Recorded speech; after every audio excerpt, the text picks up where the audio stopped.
Just imagine करो 300 feet ऊंचा एक दानव इंसान को खत्म करने के लिए एक पोर्टल से धरती पर आया है, जिसे एक एलियन प्रजाति ने धरती पर भेजा है। और ये एलियन प्रजाति करोड़ों साल पहले भी धरती पर आए थे, जब पूरे धरती में डायनासोर्स का राज था और इंसानी प्रजाति का नामो निशान नहीं था। पर तब क्लाइमेट साफ और हवा में ऑक्सीजन की ज्यादा मात्रा होने के कारण ये इन्वायरमेंट उन एलियंसों के लिए सूटेबल नहीं था, जिससे वो फिर से वापस चले गए। पर भाई लोगों, कहानी यही खत्म नहीं होती है, क्लाइमैक्स अभी बाकी।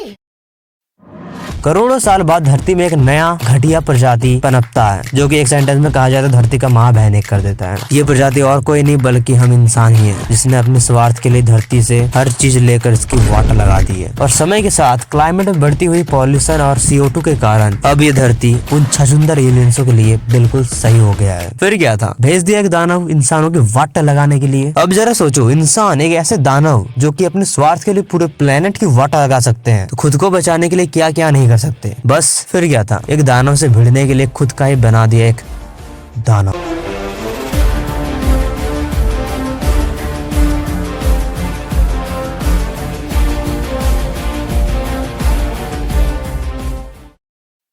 अब ये कहानी तुम लोग को बहुत ही ज्यादा अच्छा लगा होगा, तो मैं तुम लोग को बता दूं कि ये कहानी रियल फिक्शनल लाइफ में भी हो चुका है, मतलब कि मूवीज की दुनिया में भी हो चुका है। और इस पूरे स्टोरी लाइन पर 2 मूवीज आ चुकी है, पैसिफिक रिम 1 2013 और पैसिफिक रिम द अपराइजिंग 2018। अब देखो, मैं पहले ही बता दूं कि मैं जब इसका पहला पार्ट देख रहा था तब मेरे मुंह से तारीफें नहीं रुक रही थी, और जब मैंने इसका दूसरा पार्ट देखा, अच्छा हो गया अपने मोबाइल में देख रहा था, वरना तो मोबाइल ही फोड़ देता। फर्स्ट पार्ट और सेकंड पार्ट में जमीन आसमान का फर्क है। मतलब पहला पार्ट कितना रियलिस्टिक, कितना डार्क, मस्त एकदम, और दूसरा पार्ट एकदम क्लीन क्लियर ट्रांसफॉर्मर्स वाला फील दे रहा था। ऊपर से स्टोरी लाइन का पता नहीं। और मेरे तरह इसका पहला पार्ट ज्यादातर फैंस को बहुत ही ज्यादा अच्छा लगा, पर दूसरे पार्ट से जितनी उम्मीद की गई थी वो उतना खरा नहीं उतर पाया। तो क्या कारण था इन दोनों ही मूवीज में इतना ज्यादा अंतर होने का? क्यों पैसिफिक रिम 2 पैसिफिक रिम 1 जैसी कामयाब नहीं हो पाई? क्यों लोगों के दिलों पर अभी भी पैसिफिक रिम 1 का ही बोलबाला चल रहा है? ये सब कुछ जानेंगे इस वीडियो में। और मैं इस दोनों ही मूवीज के अंदर को 5 पॉइंट में बताऊंगा कि पैसिफिक रिम 2 पैसिफिक रिम 1 से किन किन चीजों में अलग है। और नंबर 1 पर सबसे बड़ा कारण है जिसके कारण पूरे पैसिफिक रिम द अपराइजिंग का वाट लग गया। तो नंबर 5 पर है बजट। अब देखो, मैं मानता हूँ कि बजट से ज्यादा फर्क नहीं पड़ता, पर बाबू भैया पैसा हो तो सब कुछ हो सकता है। तो थोड़ा बहुत तो फर्क पड़ता ही है, क्योंकि इन दोनों के बजट में उतना ज्यादा अंतर नहीं है। पैसिफिक रिम 1 का बजट था 180 से 200 मिलियन डॉलर के बीच, वही पैसिफिक रिम 2 में ये घट के 150 से 176 मिलियन के बीच हो गया, जो कि अगेन मैं बोलूंगा उतना ज्यादा अंतर नहीं है और बजट से उतना ज्यादा फर्क नहीं पड़ता है। पर एक माइनर चीजें होते हैं ना, जैसे ग्राफिक्स में quality, character design, story line, उन सब चीजों में थोड़ा बहुत फर्क देता ही है, इसलिए ये नंबर 5 पर है। फिर नंबर 4 पर रन टाइम। अब देखो, कोई भी ऑडियंस को मूवी क्यों अच्छा लगता है? क्योंकि उसको उसका स्टोरी लाइन बहुत ही ज्यादा कनेक्टिव और फील होता है, और इसको करने के लिए एक अच्छा खासा टाइम चाहिए, यानी कि थोड़ी सी तो लंबी मूवी होनी चाहिए, मिनिमम 2.5 घंटा या 3 घंटा। पर इन दोनों ही मूवीज का रन टाइम 2.5 घंटे से कम, और पैसिफिक रिम 2 का तो 2 घंटे से भी कम है, जिस कारण मे भी ऑडियंस पैसिफिक रिम 2 से उतना ज्यादा कनेक्ट करने का समय ही नहीं मिला, और लोगों को ये मूवी एक एपिसोड के जैसा लगा होगा, क्योंकि इसका रन टाइम मात्र 1 घंटा 51 मिनट का है। मतलब एक नॉर्मल डोरेमोन मूवी जैसा, डोरेमोन फॉर ए रीजन। और चूंकि ये बहुत ही ज्यादा लार्ज स्केल और साइंस फिक्शन रोबोटिक मूवी है, इसलिए इसे मिनिमम 2 घंटे से ऊपर होना ही चाहिए था, जिससे ऑडियंस इसे और ज्यादा करेक्ट कर पाते और ऑडियंस को ये और अच्छा लगता। और नंबर 3 पर स्टोरी। अब देखो, पैसिफिक रिम 1 का स्टोरी लाइन एकदम कंप्लीट हो चुका था, एक एपिक स्टोरी स्टार्ट हुई और उसे लास्ट में पोर्टल को खत्म करके खत्म भी कर दिया गया। पर पैसिफिक रिम 2 में इसे जबरदस्ती फिर से कंटिन्यू किया गया, जहाँ इसकी स्टोरी पहले खत्म हो जानी चाहिए थी, उसे और एक बार शुरू किया गया। और चूंकि ऑडियंस को एक पैसिफिक रिम 1 से पहले एक कंप्लीट स्टोरी मिल चुकी थी, इसलिए उनको पैसिफिक रिम द अपराइजिंग में उतना ज्यादा मजा नहीं आया। पैसिफिक रिम 1 में कंप्लीट स्टोरी लाइन है कि कैसे वो एलियंस काइजूस को धरती पर भेजते थे और कैसे इंसानों ने उन सभी काइजूस को मार के उस पोर्टल को उड़ाया, मतलब A to Z एकदम कंप्लीट। पर पैसिफिक रिम 2 में जबरदस्त और काइजूस को बाहर लाया गया, फिर उसे भी जबरदस्ती खत्म किया गया। मतलब ठीक है, पर पैसिफिक रिम 1 जैसा तो नहीं हो सकता, इसलिए ये कारण नंबर 3 डिजर्व करता है। नंबर 2, थीम या फील। अब देखो, कोई भी मूवी अच्छी तभी लगती है जब उसका